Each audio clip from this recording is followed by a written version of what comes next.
Kalau kita mencari Tuhan setiap hari, mengisi hati dan pikiran kita dengan kebenaran firman Tuhan, maka kita akan lebih mudah mengenal kehendak Tuhan. Kita akan lebih bisa mengalami hatinya, mengalami kehendaknya, mengalami didikannya, dan mengalami anugerah kasih-Nya. Apalagi kalau kita memperkatakan dan melakukan firman Tuhan setiap hari, maka roh kita penuh dengan pengertian akan firman Tuhan, dan jiwa kita akan sehat, karena mental, pikiran, perasaan, dan kehendak kita penuh dengan kebijakan Tuhan. Mari kita merenungkan dan melakukan firman Tuhan setiap hari, supaya hidup kita sejalan dengan kehendak Tuhan, dan hidup kita memuliakan nama Tuhan.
Mazmur 5 ayat 12 dan 13.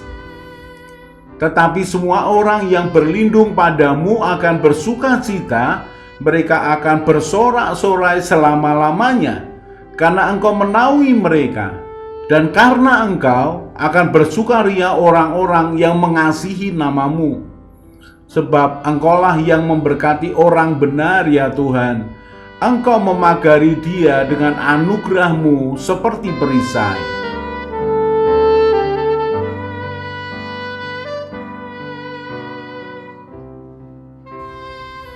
Menikmati hubungan yang ilahi dengan Bapa Surgawi itu satu kesempatan yang mulia. Satu kesempatan yang hanya dimiliki oleh mereka yang percaya akan karya Kristus, akan karya penebusan Kristus. Orang yang lahir baru akan mengalami hubungan yang pulih, yang indah, yang hangat, yang baik, yang dua arah dengan Tuhan Penciptanya. Dia akan memiliki telinga yang bisa mendengar Tuhan berbicara. Dia akan memiliki satu percakapan pribadi yang intim dengan Tuhan yang mengasihi dia. Dia akan menikmati hubungan dengan Bapa Surgawinya bahkan jauh lebih baik daripada hubungan dengan orang tuanya atau bapa jasmaninya. Orang yang mengalami Tuhan di dalam dirinya akan melihat bahwa hubungannya dengan Tuhan itu sangat berharga, sangat mulia. Dia akan menjaganya, dia akan terus memeliharanya karena itu penting baginya. Mazmur 84 mulai ayat yang pertama untuk pemimpin biduan menurut lagu Gitit Mazmur Bani Korah. Ayat yang kedua. Betapa disenangi tempat kediaman-Mu ya Tuhan semesta alam. Jiwaku hancur karena merindukan pelataran-pelataran Tuhan. Hatiku dan dagingku bersorak-sorai kepada Allah yang hidup. Bahkan burung pipit telah mendapat sebuah rumah dan burung layang-layang sebuah sarang, tempat menaruh anak-anaknya pada mezbah-mezbah-Mu. Ya Tuhan semesta alam, ya Rajaku dan Allahku. Berbahagialah orang-orang yang diam di rumah-Mu.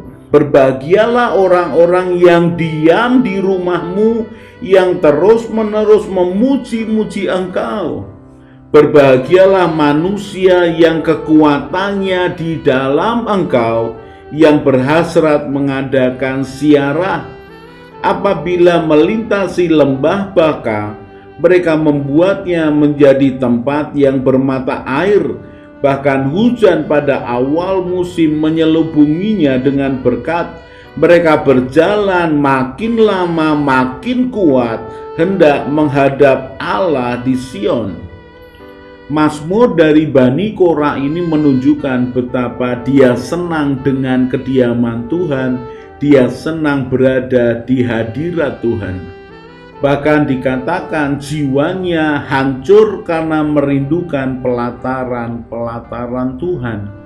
Sungguh dia ingin bersekutu dengan Tuhan, dia ingin bertemu dengan Tuhan.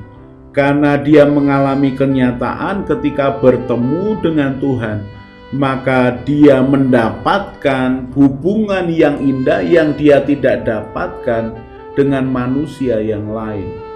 Ada perasaan diterima yang begitu dalam, ada perasaan dihargai karena memang dia berharga di hadapan Tuhan. Bahkan ketika manusia itu tidak menghargai hidupnya sendiri, tidak menghargai jiwanya sendiri, Tuhan tetap melihatnya berharga. Tuhan melihat ada potensi untuk dibangun lebih baik, dibentuk lebih baik, dibawa kepada keadaan yang jauh lebih mulia. Tuhan melihat manusia dan memiliki kerinduan besar untuk mengangkat, memulihkan, dan memuliakan dia. Ketika ada di hadirat Tuhan, maka perasaan dikasihi itu kuat dia terima. Kasih seorang bapak kepada anaknya, kasih seorang ibu kepada anak yang dilahirkannya. Perasaan dicintai, diperhatikan, dikasihi oleh Tuhan itu menjadi sesuatu yang membuat dia nyaman berada di dalam hadirat Tuhan. Dia diterima apa adanya. Tuhan tidak melihat kesalahannya, Tuhan tidak melihat akan dosanya. Tuhan menawarkan untuk manusia kembali kepadanya dan menikmati pemulihan.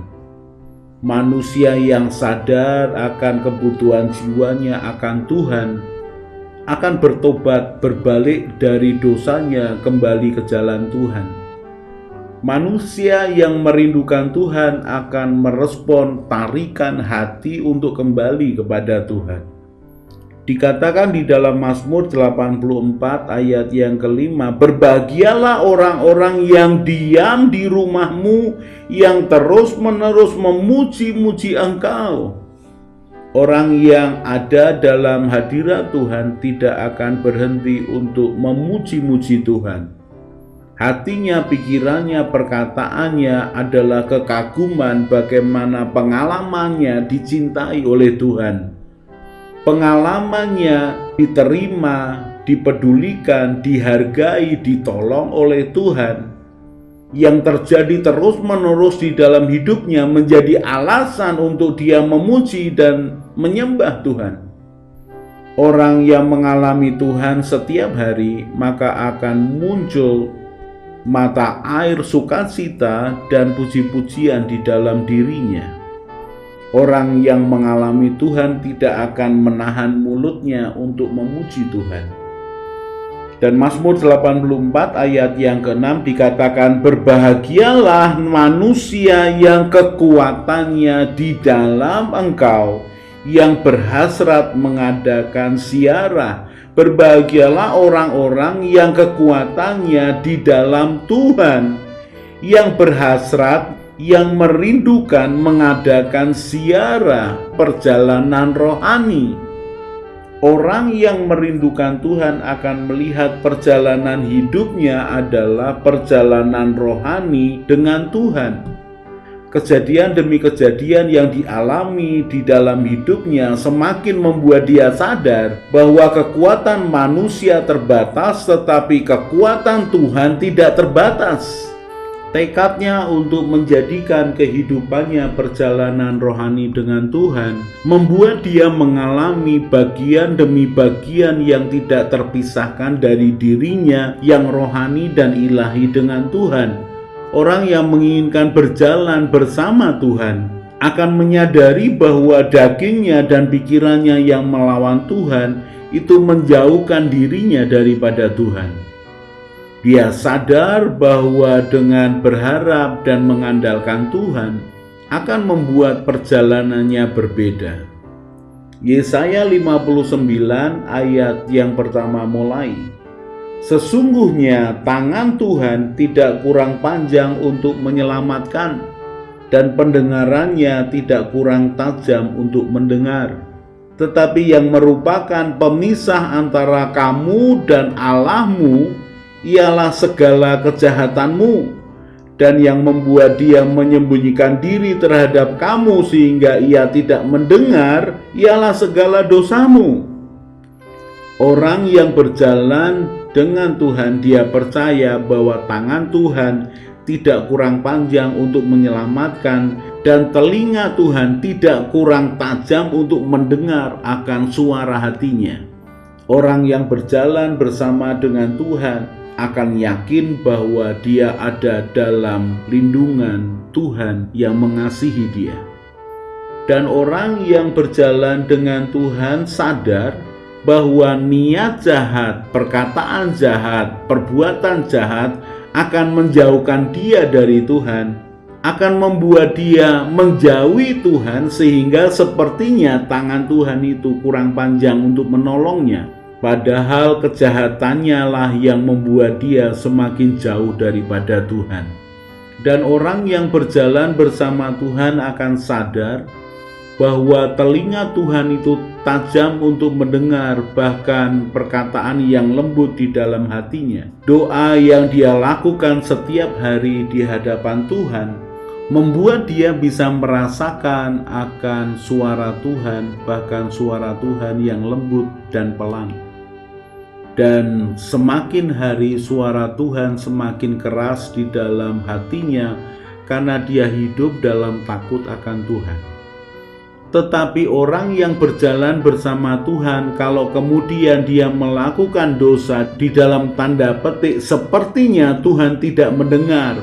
Bukan karena Tuhan tidak mendengar, dia melakukan kesalahan, melanggar akan perintah Tuhan, menjauhi Tuhan. Bahkan orang yang takut akan Tuhan, yang berjalan bersama Tuhan, sadar bahwa Tuhan itu Tuhan yang mudah sekali ditemui.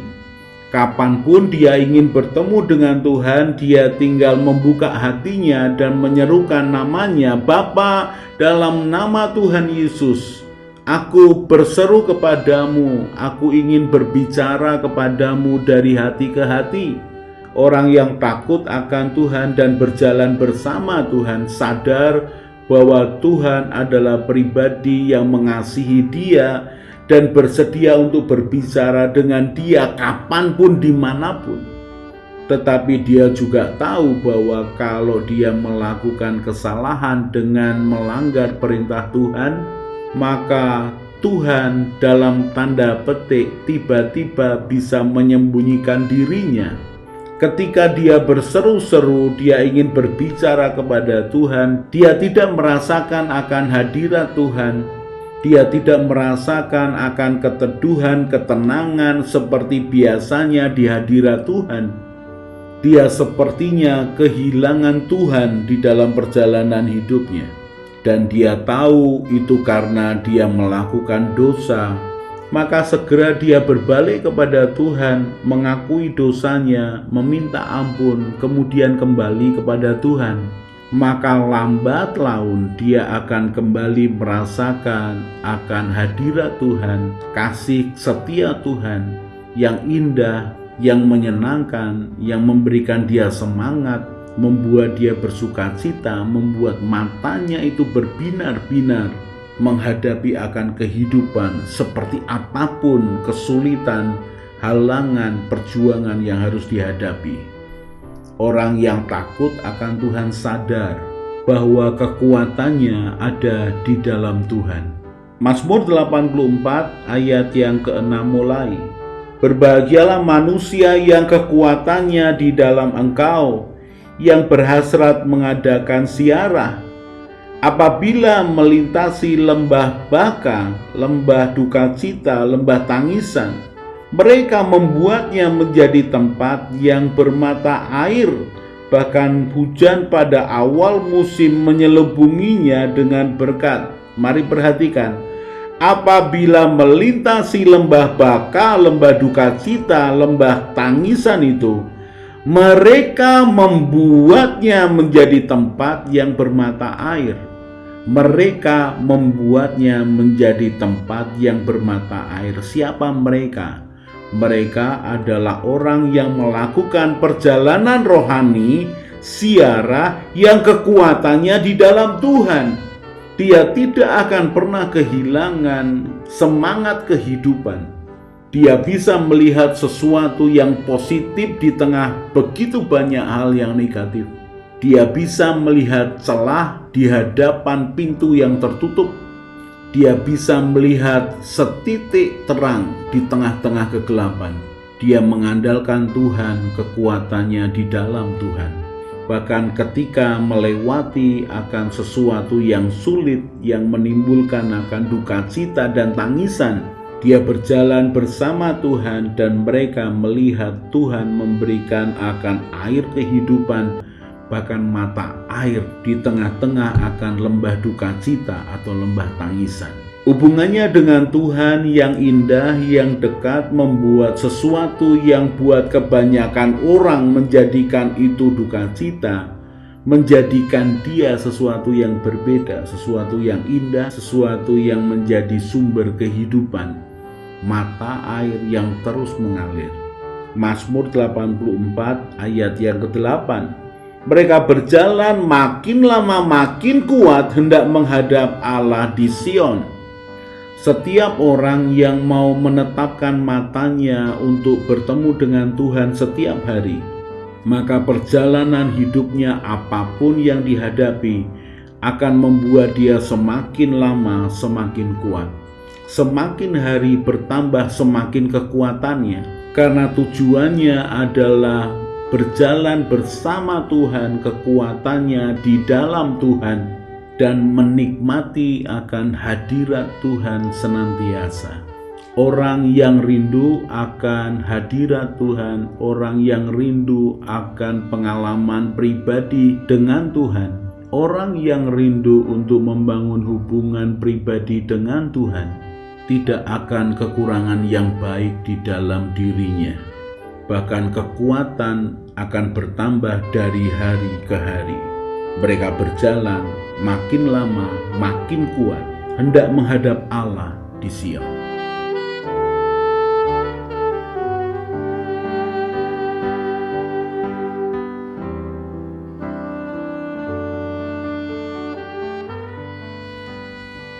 Sementara kita merenungkan firman Tuhan, kemudian hati dan pikiran kita penuh dengan beban masalah dan keinginan, maka masalah dan keinginan itu akan lebih kuat berbicara kepada kita, bukan kebenaran Tuhan yang berbicara kepada kita. Berbeda kalau hati kita tenang menginginkan Tuhan, pikiran kita penuh dengan kebenaran Tuhan, dan keinginan tidak mengendalikan kita. Maka keadaan ini akan membuat kita mudah mendengar suara Tuhan dan mengerti kehendak Tuhan. Kalau kita merenungkan firman Tuhan setiap hari, maka Tuhanlah yang menjadi petunjuk jalan kehidupan kita. Mari kita berdoa. Tuhan Yesus, terima kasih untuk kebenaran firman-Mu. Tuhan Yesus, Engkaulah gembalaku yang baik. Buatlah hatiku selalu melekat kepadamu. Firman-Mu itu pelita bagi kakiku dan terang bagi jalanku. Bawalah aku menjalani hidup sesuai dengan rencana-Mu ya Tuhan. Amin. Saya Yosea Kristiono, Gembala Jemaat GKI Injil Keselamatan Semarang. Tetap percaya, tetap semangat. God bless.